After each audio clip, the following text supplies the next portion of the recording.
Bienvenidos una vez más a The Horror Show Podcast. Y bien, hoy toca capítulo especial. Y seguramente me diréis, pero ¿de quién vas a hablar ya? ¿Qué caso vas a comentar? ¿Has comentado ya casos muy conocidos? ¿Te estás empezando a quedar sin ideas seguramente? Pues no, resulta que un caso que hace mucho tiempo casi traigo al canal, de hecho estoy usando el mismo guión, solamente con algunas modificaciones. Resultó que el otro día, viendo la película que os recomendé en el podcast, La Matanza de Texas, se me vino a la mente en quién está inspirado Leatherface. Y posiblemente muy pocos sabéis que la historia de Leatherface está ambientada y tiene un toque de un caso real. Muchos diréis, ¿de quién? Bien, el hombre que perpetuó los crímenes que dieron pie a la película de La Matanza de Texas fue Ed Gein, ¿vale? Es posiblemente uno de los nombres que retumban con más eco en la historia de la criminología de Estados Unidos. Es, junto a otros asesinos como Ted Bundy, Jeffrey Dahmer, John Wayne Gacy o Richard Ramirez, parte de ese famoso cuadro muy célebre por los crímenes que cometieron.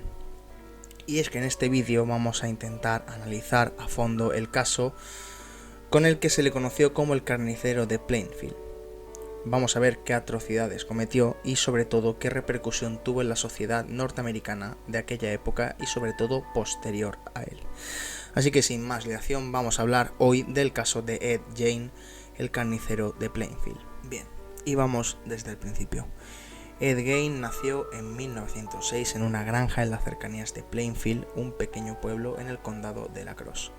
Ed era el hijo menor de George, un alcohólico empedernido y negligente que maltrataba a su familia, y de Augusta, una ferviente sirvienta de Dios que pretendía alejar a sus dos hijos de cualquier estilo de vida que conllevara al pecado.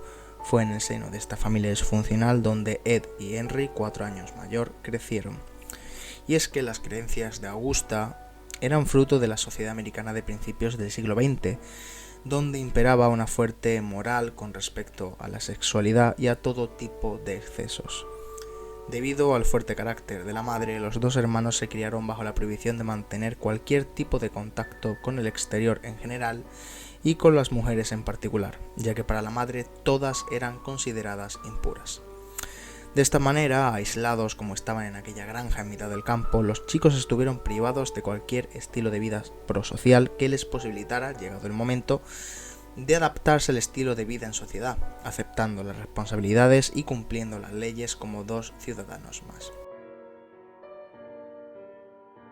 Y es así como llegamos a la oscura adolescencia de Ed Gein, ya que Ed y Henry pasaron sus años de adolescencia sometidos a las constantes palizas por contradecir o por no obedecer a la sobreprotectora matriarca, la cual era completamente reacia a cualquier tipo de afecto hacia sus hijos, fruto de un desprecio hacia todo el género masculino. Además, también carecían de un referente paterno sólido, ya que el padre pasaba demasiado tiempo en la taberna del pueblo, por lo que Augusta era la máxima autoridad percibida. Ed Gein pasó sus días púberes leyendo revistas, cómics y libros con elevadas dosis de violencia, desde las viñetas de historias de la cripta hasta los relatos sobre los horrores vividos en los campos de concentración nazis. Fascinado por estas lecturas y teniendo vetada la opción de hacer amigos, este morboso y sádico pasatiempo se convirtió en su forma de evadirse de la realidad, encontrando refugio en cada página en la que se sumergía. Sin duda, tal tendencia al retraimiento marcarían su comportamiento para siempre.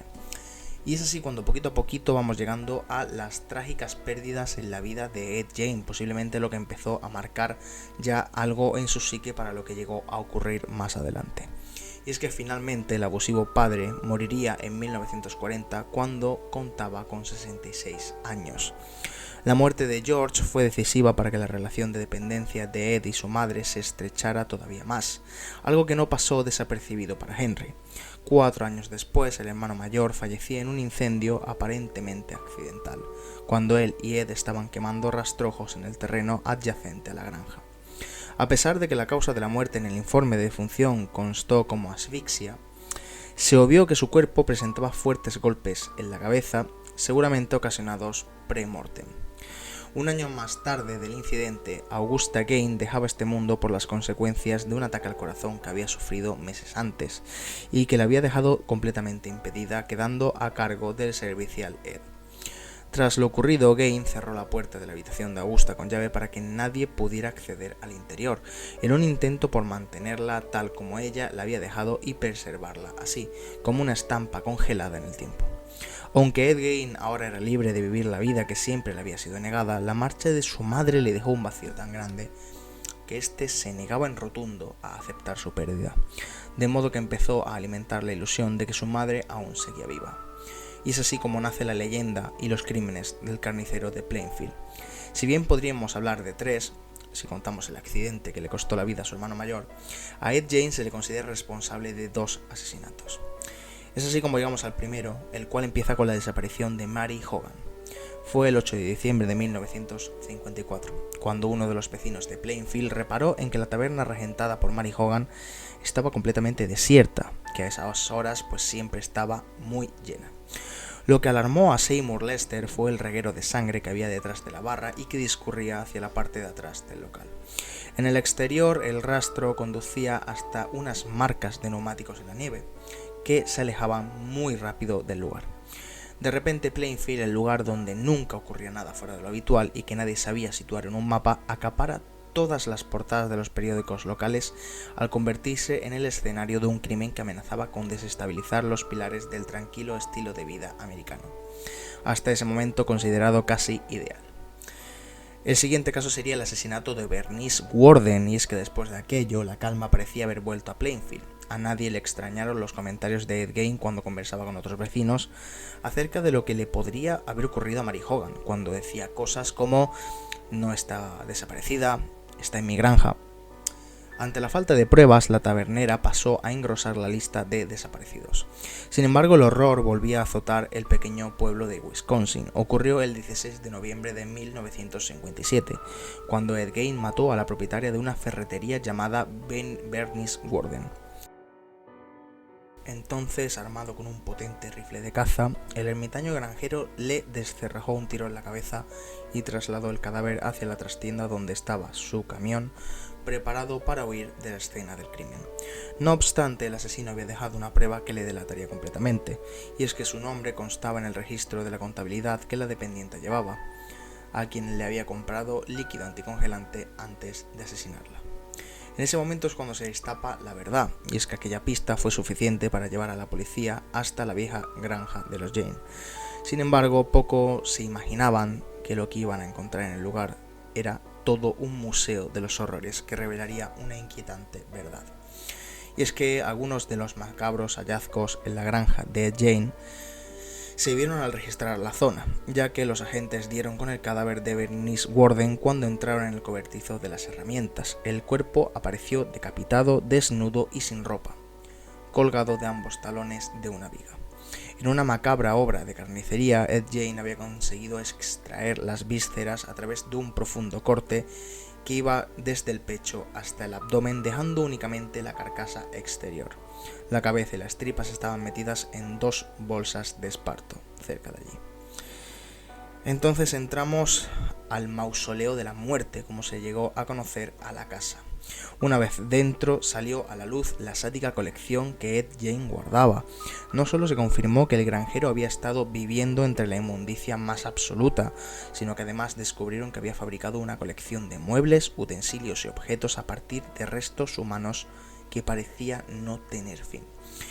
En esta lista de objetos figuraban, entre otras cosas, piezas de vestir confeccionadas con piel humana, sillas cuyos respaldos y asientos también estaban forrados con pieles de cadáveres, varias máscaras de piel desollada de una pieza, cráneos humanos enteros y sin la tapa de los sesos que se habían utilizado como cuencos soperos, cajas llenas de huesos, la cabeza de Mary Hogan, la cual era la primera víctima, dentro de una bolsa, el corazón de Bernice Worden en una olla hirviendo y una vagina pintada de color plata decorada con 2 lazos rojos.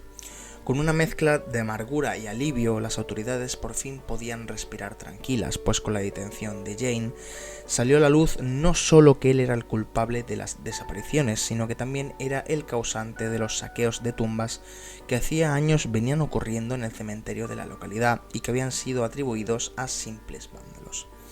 Es aquí cuando en este momento empezamos a entender un poco las fantasías de Ed Gein, y es que aquella oda a la muerte, sumada a todo el muestrario de muebles revestidos de huesos y a los montones de basura que había acumulados por el lugar, no era más que un reflejo del caos que reinaba en la cabeza del desequilibrado solitario. En su extensa confesión en comisaría, reconoció una imperiosa necesidad por acudir al Camposanto y llevarse de ahí los cadáveres de mujeres que le recordaban a su madre. Admitió que leía esquelas en los periódicos y, cuando se enteraba de la muerte de alguna señora que le recordara a Augusta, iba esa misma noche aprovechando que la tierra todavía estaba blanda para exhumar el cuerpo. Tan obsesionado estaba con ella que decía escuchar su voz al oído, que le instaba a matar a las mujeres que llevaban un estilo de vida pecaminoso y contrario a los valores que ella le había impuesto con puño de hierro. Al final, una vida alejada de todo contacto humano, junto a sus delirios y alucinaciones cada vez mayores, provocaron una ruptura de Ed Gein con la realidad que le llevó a fantasear con la idea de devolver a su madre a la vida. Pero su plan iba más allá. Ed quería ser su madre. Los sentimientos de amor-odio hacia Augusta, sumados a su desarrollo psicosexual desajustado y muy tardío, reprimido también fuertemente durante muchos años, le generaron un conflicto interno que combinaba el desprecio y la admiración por su madre, hasta el punto que le empujaron a tratar de ser ella por todos los medios. Admitió haber elaborado un traje de piel de mujer en el que se enfundaba por las noches, paseando por la casa imitando la voz y gestos de Augusta, sentándose en su butaca y manteniendo conversaciones con sus dos yo. Y tras esto es cuando llega lo que yo no entiendo, y es la influencia de Ed Gein en la cultura pop norteamericana. Ed Gein fue recluido en una institución geriátrica para enfermos mentales en Mendota, en California, en el 84. Nunca se libró de las alucinaciones en las que escuchaba la voz de su madre. Tal vez no fuera el asesino con mayor número de víctimas, pero el caso de Gein fue un mazazo directo al corazón de América que inspiró a escritores y directores de cine para crear algunos de los antagonistas más destacados de la ficción. Entre ellos, los más destacables, diría yo, son Norman Bates, de Psicosis, Buffalo Bill, del Silencio de los Corderos y, como ya he dicho antes, Leatherface, de La Matanza de Texas.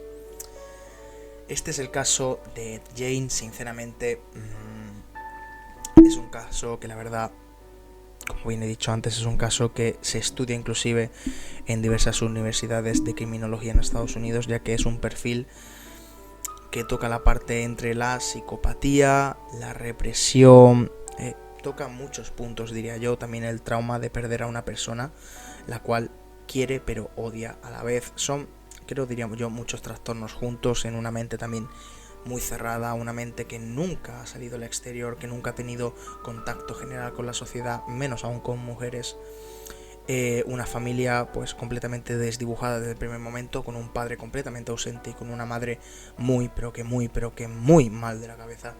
Y creo que todo eso simplemente lo único que hizo fue poco a poco ir avisando, ir dando un simple tic de lo que podría ser Ed Gein en un futuro. Además, el momento en el que comienza a tener diferentes gustos, los cuales están relacionados con lo que Hitler o el grupo nazi hacía en los campos de concentración, ya dice mucho de lo que podía llegar a convertirse el día de mañana. Además de eso, teniendo en cuenta el supuesto accidental incendio, ya intuimos que desde ese momento todo en la cabeza de Ed cambió y simplemente lo que le hizo hacer el clic completo fue la muerte de su madre. Sinceramente, un caso muy interesante. Me encantaría algún día ver algún documental que poquito a poquito se meta un poco más a fondo en toda esta historia, porque creo que hay mucho más de lo que sabemos, obviamente, como en todos los casos. Y poco más. Espero que os haya gustado el caso de Ed Gein, el carnicero de Plainfield, como se le llamó. Espero que os gustara el podcast de la semana pasada y espero en general que os estéis disfrutando de estos vídeos nuevos. Yo la verdad disfruto mucho grabándolos, disfruto mucho informándome y poco más. Como siempre digo, dentro de poco tendréis vídeos nuevos y ya sabéis, dadle me gusta, compartirlo, suscribiros al canal, que aunque parezca una tontería, a mí me ayuda y bastante. Así que hasta aquí el vídeo de hoy, espero que si os ha gustado veáis más vídeos del canal y poco más que decir. Hasta aquí el vídeo de Horror Show Podcast. Se despide, pero no sin antes deciros que miréis muy bien cada pequeño rincón de vuestro cuarto, ya que puede ser que cuando apaguéis las luces antes de iros a dormir, alguien os vigile. Esto ha sido todo, nos vemos en el próximo vídeo.